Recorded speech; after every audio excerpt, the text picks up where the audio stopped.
Praise the Lord. परमेश्वर की स्तुति हो। Shalom. Shalom. I greet you all in the matchless name of our Lord and Savior Jesus Christ. मैं परमेश्वर के मधुर और मीठे नाम में आप सबका स्वागत करता हूँ। Once again, I'm very much glad to come in front of you all और एक बार से फिर मैं बहुत ही खुश हूँ आप सबके सामने आकर with this program, इस कार्यक्रम के साथ Learn Hebrew. Learn Hebrew. I give all glory and honor और मैं सारी आदर और सारी महिमा to our Almighty God. हमारे महान परमेश्वर को देता It हूँ is just because of His faithfulness और ये केवल उसकी विश्वास योग्यता के कारण है and of His loving kindness और उसकी प्रिय दया के कारण that I am able to come in front of you all कि मैं आप सबके सामने आ सका हूँ with this program इस कार्यक्रम के साथ to teach you ताकि आपको सिखा सकूं Hebrew language. इब्रानी भाषा को। And also I give thanks for all the viewers और मैं सभी दर्शकों को धन्यवाद देता who हूँ have been waiting for this program और जो इस कार्यक्रम के लिए इंतजार करते हैं and giving us your valuable time to watch this program. और अपने बहुमूल्य समय को देते हैं इस कार्यक्रम को देखने के लिए। Even I thank for the people those who watch this program in YouTube.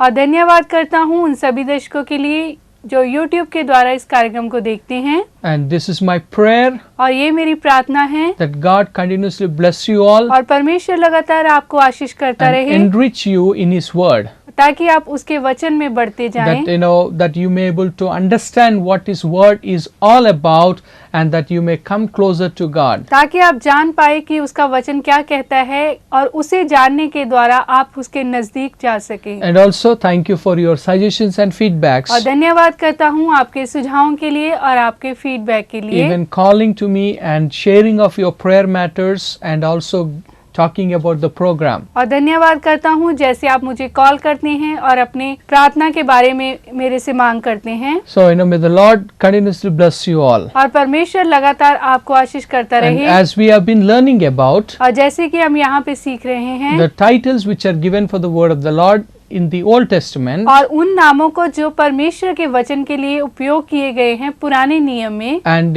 there we have seen from Psalm 119. और वहाँ पे हम देखते हैं भजन संहिता 119 को। In fact, it is in all the New Old Testament. और वास्तव में ये सारे ही पुराने नियम में है। And also we see it's in the New Testament also, but the New Testament, as you all know, it is written in Greek language. और नए नियम में भी ये नाम है, लेकिन जैसे कि आप जानते हैं कि जो नया नियम में है वो ग्रीक भाषा में लिखा गया है। And but it is the word of God which is the different titles. और ये परमेश्वर के वचन के लिए उपयोग किए हुए नाम हैं।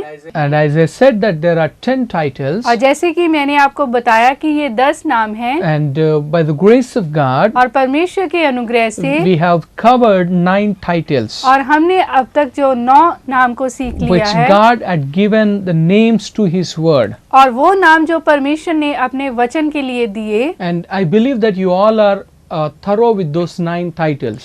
और मैं आशा करता हूँ कि आपको उन 9 नाम के बारे में पता होगा। The first that we have learned is the testimonies. और जो पहला हमने सीखा था वो था गवाहियाँ। The testimonies in the Hebrew language. और इब्रानी भाषा में उसके लिए जो नाम है वो है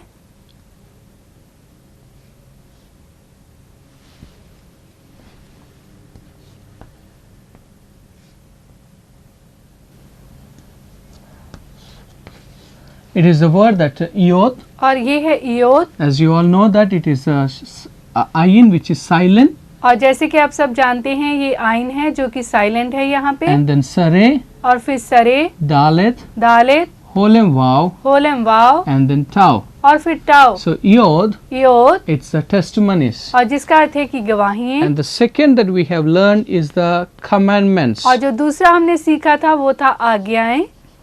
The commandments of God. परमेश्वर की आज्ञाएं। So which is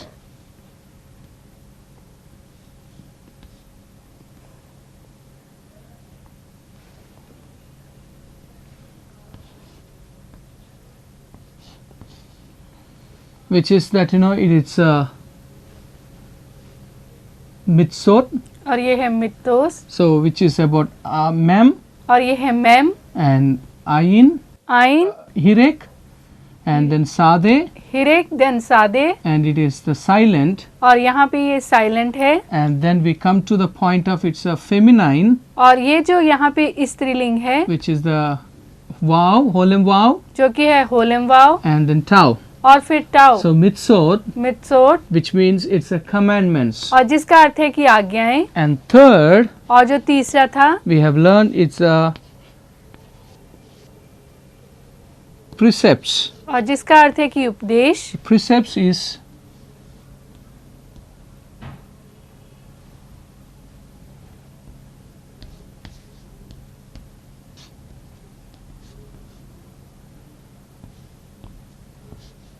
pikudim, और ये है पिकुदिम, which is the pay, और जो ये है पे, hirik, हिरिक, kaf, कॉफ,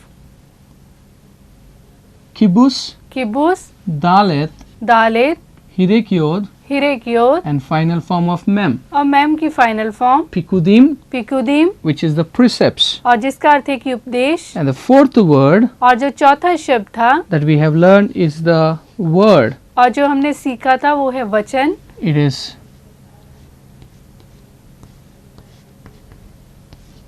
davar, और वो है दबार, which is dalet, और ये है dalet, and then it's the kamex, kamex, and then bet, vet, and then kamex, और फिर कामिक्स, and then resh. और फिर रेश, So davar, दबार, and the fifth word that we have learned is the law. और जो पांचवा शब्द हमने देखा था वो था व्यवस्था या नियम, It is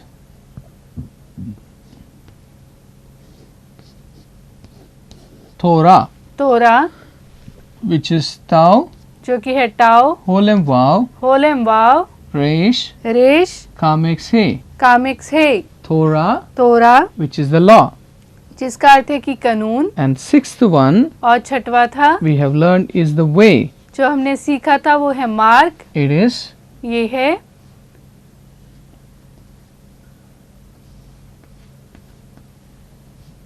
derek, Derek, derek, Derek, dalet, दालेत, shegol, शेगोल, resh, रेश, shegol, शेगोल, and then final form of kaf, और काफ की final form derek. Derek, And then the seventh word सातवा था that we have learned is the truth, जो हमने सीखा था वो है सत्य, which is जो है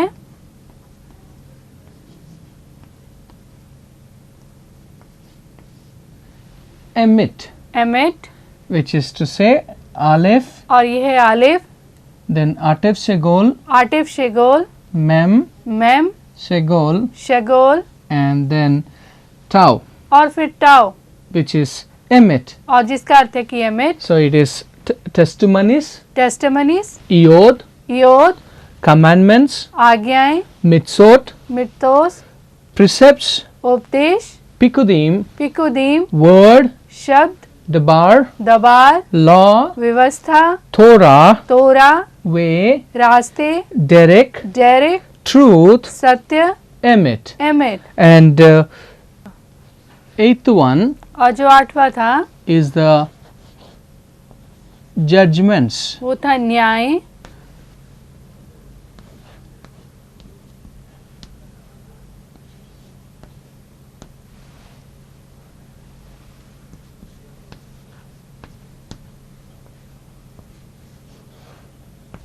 It is the mitsepatim. और ये है मित्सपतिम, Mitsepatim, मिस्तपतिम, mem, मैम, hirek, हिरेक, sheen.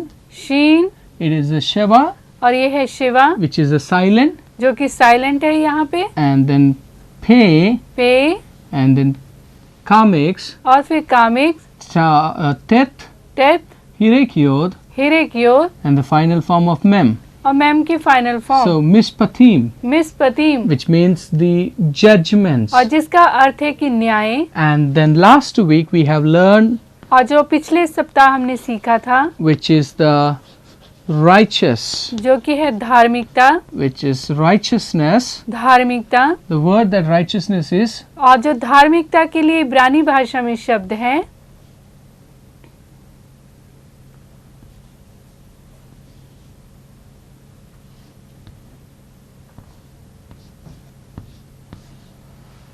the word for righteousness is sadika, और जो धार्मिकता के लिए शब्द है वो है सदिका, which is to say as और इसे हम कहते हैं sade, सादे, patha, पाटा, Dalet, दालेत, Hirekiot, हिरेक्योत, Kaf, कॉफ, Kamex He. कामिक्स है, So Sadikya, सदिक्या, which is the righteousness of God. जिसका अर्थ है कि परमेश्वर की धार्मिकता। So last week we have learned about this. और पिछले कार्यक्रम में हमने इस शब्द को सीखा था। This word is connected for the believer's life. और ये जो विश्वासी के जीवन से संबंध रखता है, It is connected with the characteristic of God. और ये परमेश्वर के चरित्र से, व्यवहार से संबंध रखता है, It is connected in the government. और ये सरकार से संबंध रखता है, And even this word is connected with the messianic kingdom. और ये जो मसीहा राज्य के साथ संबंध रखता है। Because God's kingdम, क्योंकि परमेश्वर का राज्य, it is with full of peace, और वो जो पूरी तरह से शांतिपूर्वक joy, और आनंद से भरपूर and righteousness. और धार्मिकता का If you होगा। read in Romans chapter 14 verse 17, और यदि आप पढ़े रोमिया 14 का 17 so में the kingdom of God कि परमेश्वर का राज्य is full of joy, और पूरी तरह से जो आनंदमय, peace, शांतिपूर्वक and righteousness और धार्मिक होगा in the Holy Spirit. पवित्र आत्मा में। So that's what, and so now we will be learning about the last word, और आज हम देखते हैं कि जो 10वां अंतिम शब्द है, which the titles that are given for the word of God. और जो परमेश्वर के वचन के लिए उपयोग किया गया है। The last word is the status, और जो अंतिम शब्द है वो है नियम, the status which God gave to the people of Israel. और वो नियम जो परमेश्वर ने इज़राइल के लोगों को दिए। And the word for status in the Hebrew language, और इब्रानी भाषा में जो इसके लिए शब्द है, it is और वो है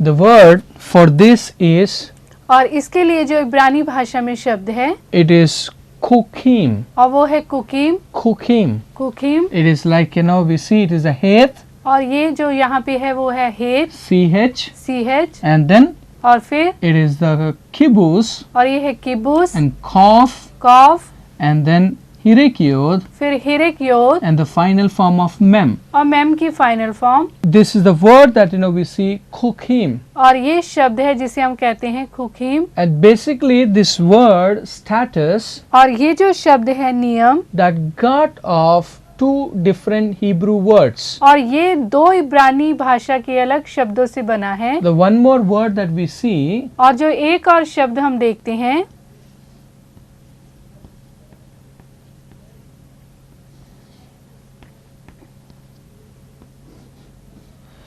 the word one more that we see, it is, और जो दूसरा हम शब्द देखते हैं वो है, it is as to say और इस तरह हम इसे कहते हैं pesel, पेसेल, pesel, पेसेल, which is pe और ये है P, and segol, शेगोल, samek, Samik, segol, शेगोल, and then lamed. और फिर लामिद, So pesel. पेसेल। But if you make it as the feminine, this will be as a pesela, और यदि आप इसको स्त्रीलिंग में बनाएं तो ये इस प्रकार से होगा पेसिला, or plural peselot, और या फिर वह वचन में तो वो होगा पेसलोट, or it will be as to say that, but basically most of the time in the Bible the word for status is used as kokim. और जो वास्तव में हम देखते हैं कि बाइबल में ज्यादा रूप में इसका जो प्रयोग किया गया है वो है कुकिंग के रूप में, It is the word that is used. और ये जो उपयोग किया गया है, The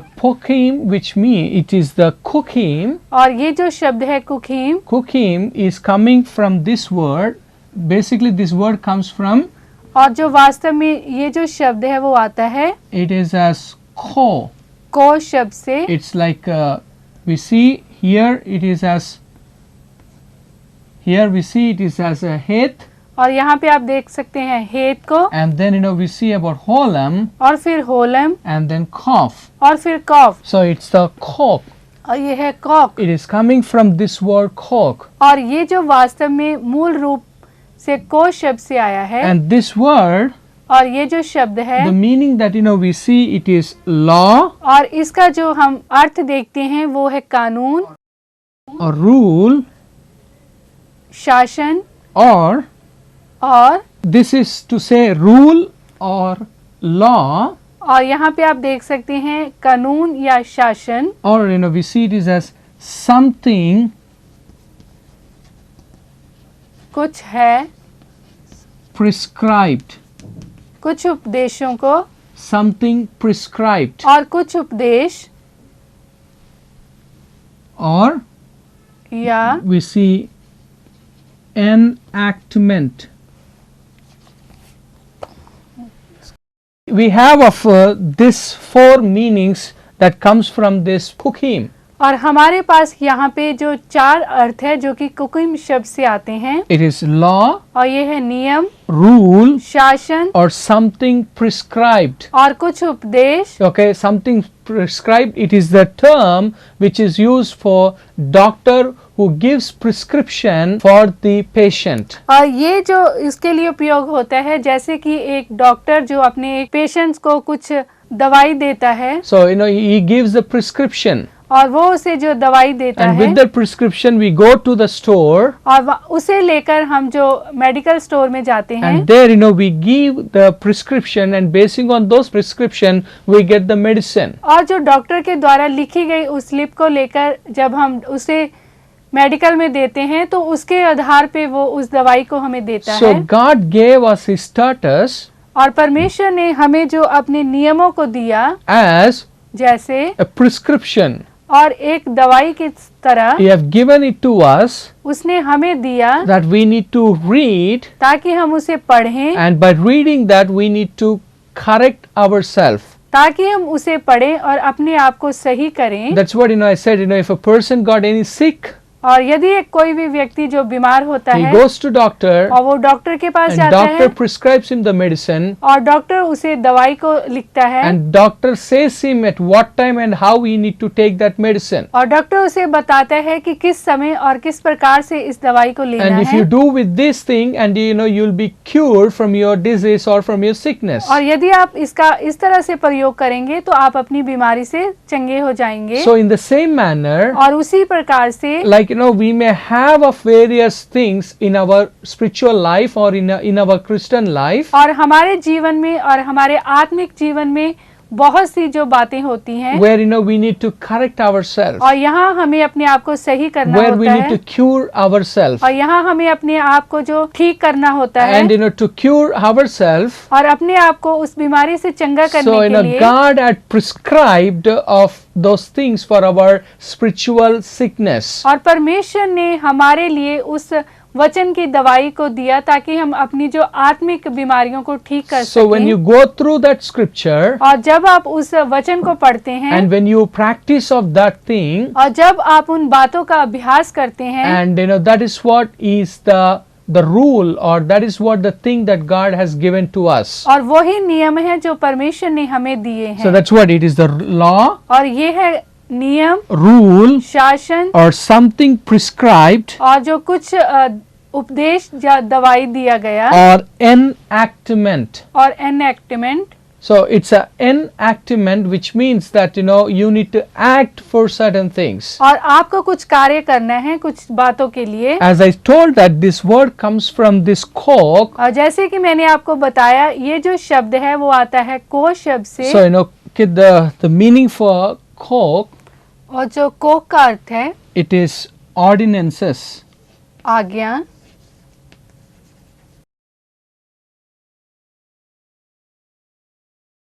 It is ordinance. और ये है आज्ञाएं या नियम. It is ordinance, आज्ञाएं, which means जिसका अर्थ है that God gave. If you say that what are the ordinances for the church, और यदि आप कहें कि जो कलीसिया के लिए क्या नियम है, there are two ordinances which God gave to church. और जो कलीसिया के लिए दो नियम या दो आज्ञाएं हैं. Number one, पहली बात, it is about baptism, और वो है बपतिस्मा. and number two, और नंबर दो, it is of Lord's Supper. और वो है प्रभु भोज. So these are the two ordinances which the church have to do.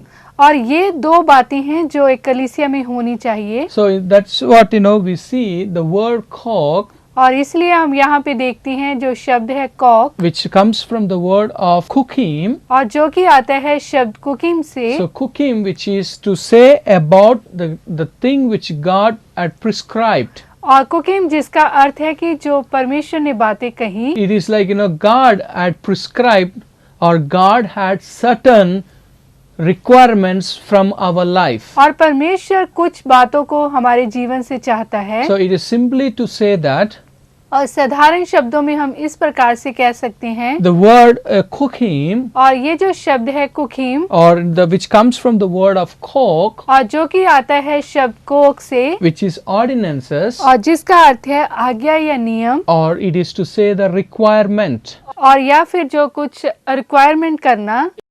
It's God who requires certain things from our life. और परमेश्वर कुछ बातों को हमारे जीवन से चाहता है, So He requires. और वो कुछ बातों को चाहता है। And particularly, when we see what God requires from us, और जब हम देखते हैं कि परमेश्वर इन चीजों की जो मांग करता है, if you read in the book of Deuteronomy, और यदि आप पढ़े व्यवस्था विवरण की किताब को, in chapter 10, verse 12 and 13, और उसका अध्याय 10 और वचन 12 और 13 को, there you see there are 5 things which God requires from us. और वहाँ पे आप देखेंगे कि 5 बातें हैं जिनकी परमेश्वर हमसे मांग करता है। And there are 5 things which God says that this is what I require from you. और वहाँ पे परमेश्वर कहता है कि ये बातें हैं जो मैं तुमसे चाहता हूँ, It is to fear Him. और वो है कि उससे डरना, It is to keep His commandments. और उसकी आज्ञाओं को मानना, It is to walk in His ways. और उसके राहों में चलना, It is to love Him. और उसे प्रेम करना,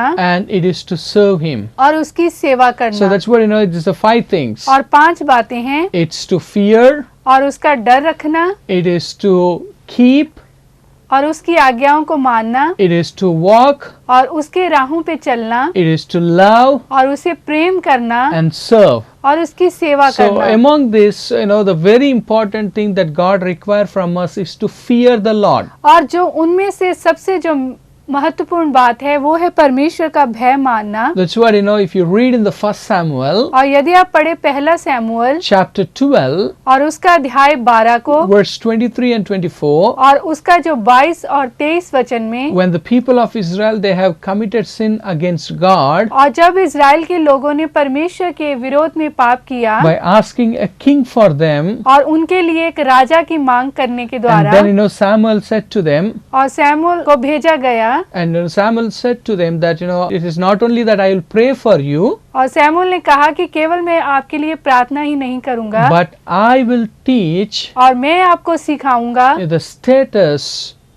और जो नियमों को and the fear of God. और परमेश्वर के भय को So I'll teach you. मैं आपको So सिखाऊंगा। because the fear of God is the requirement which God requires from our life. और परमेश्वर का भय रखना परमेश्वर की ये मांग है जो एक व्यक्ति के जीवन से वो करता है। So that's what we see. It's a kukim. और ये जो शब्द है कुकीम, It is to say rule or law, something prescribed or enactment. और जिसका हम जो अर्थ है हम देखते हैं कि नियम है, शासन करना, जो दवाई को लिखना, और जो पहले कही हुई बातें। So it's a God who have given us certain instructions or prescription. और परमेश्वर ने हमें कुछ बातों को दिया और लिखा। It is like to say that God have set certain limit or boundary to us. और परमेश्वर ने कुछ जो सीमाओं को हमारे सामने रखा। So there are limits and there are certain boundaries which we have to be in that. और हमारे सामने परमेश्वर ने कुछ सीमाओं को रखा ताकि हम उसके अंदर रहें। It's not to cross them. और हम उसे जो पार नहीं कर सकते। The God have kept certain conditions. और परमेश्वर ने कुछ बाधाएं रखी। Because requirements is always comes with the conditions. और जो एक मांग है वो हमेशा बाधाओं के साथ है। So it is conditions or civil limit and boundaries. और हमारे जो सामने कुछ सीमाएं हैं, कुछ जो सभ्य है। And particularly when you go and read the book of Leviticus. और जब आप लेवियों की किताब को पढ़ते हैं, when you read from chapter 11, और जब आप अध्याय 11 से लेकर then go to the chapter 27. और उसका अध्याय 27 तक पढ़ते हैं। So it is like to say Leviticus और लेवी व्यवस्था chapter 11 till chapter 27. 11 से लेकर उसका अध्याय 27 तक। We see it is from Leviticus 11 till 27. और हम देखते हैं कि जो लेवियों की किताब उसका अध्याय 11 से लेकर अध्याय 27 तक God had given certain rules and regulations, और परमेश्वर ने हमें कुछ नियमों को दिया है, which is about moral cleanliness or animals or like you go and you see of various things. और जब आप इन अध्यायों को पढ़ते हैं तो आप कई बातों को देखते हैं. There you see about the teachings of God. और आप परमेश्वर की वहाँ पे शिक्षाओं को पाते हैं. There we see God have prescribed. और परमेश्वर ने कुछ बातों को लिखा. He prescribed how should be our life morally and blamelessly and holy before God. और कैसे जो हमारा जीवन होना चाहिए एक नैतिक रूप में और बिना दोष के और निर्दोष रूप में. It's a God who is being holy. परमेश्वर जो पवित्र है. And God wants us to be holy. और परमेश्वर हमसे चाहता है कि हम पवित्र बने. When we go in front of Him. और जब हम उसके सामने जाते हैं. So that's the reason to go in front of Him. और इसीलिए जब हम उसके सामने जाते हैं. God have given certain prescriptions. और परमेश्वर कुछ बातों को देता है. That these things that you have to do. और ये बातें हैं जो आपको करनी है. And when you do of those things. और जब आप उन बातों को करते हैं. Then you are able to come near to me. और तब आप मेरे पास आ सकते हैं. So my dear viewers. और मेरे प्रिय दर्शकों. These were the 10 titles that are given for the word of the Lord. और ये 10 नाम थे जो हमने देखे परमेश्वर के वचन के लिए उपयोग किए जाते हैं. I hope that. और मैं आशा करता हूँ. Now you are aware of what that word, each word means. और अब आप जागरूक होंगे कि हर एक जो शब्द का क्या अर्थ है. What does it means law? और जो कानून उसका क्या अर्थ है. What does it means commandment? और जो आज्ञाएं उसका क्या अर्थ है. What does it means way? और जो मार्ग उसका क्या अर्थ है. What does it means word? और जो वचन है उसका क्या अर्थ है. And even what does it means about the precepts and statutes of God? और परमेश्वर के जो नियमों का और उसकी लिखी बातों का क्या अर्थ है. So I believe that I just gave you a glimpse on each word. और मैंने आपको हर एक शब्द के बारे में यहाँ पे बताया है. So may the Lord help you and understand. और परमेश्वर आपकी सहायता करे कि आप समझ पाएं. That you may live a life according to the word that God has given to us. और ताकि आप अपने जीवन को उस प्रकार से जिएं जैसा कि परमेश्वर के वचन में लिखा है. So may the Lord continuously bless you all. और परमेश्वर लगातार आपको आशीष करता And रहे. if you have any suggestions and feedbacks. और यदि कोई भी सुझाव कोई भी फीडबैक आपके पास है. You can send to us. आप हमें भेज सकते हैं. Through your SMS or by your WhatsApp. और SMS के द्वारा और व्हाट्सएप के द्वारा. And even you can call to us and talk to us. और आप हमें कॉल कर सकते हैं और बातचीत कर सकते हैं. To the number that you see on the screen. और स्क्रीन के ऊपर दिए गए नंबर के द्वारा. Continuously pray for us and be in touch. और लगातार हमारे लिए प्रार्थना करते रहें और हमारे साथ संपर्क में बने रहें. May the Lord bless each one of us. और परमेश्वर हम सबको आशीष दे. Shalom. शालोम. Taut.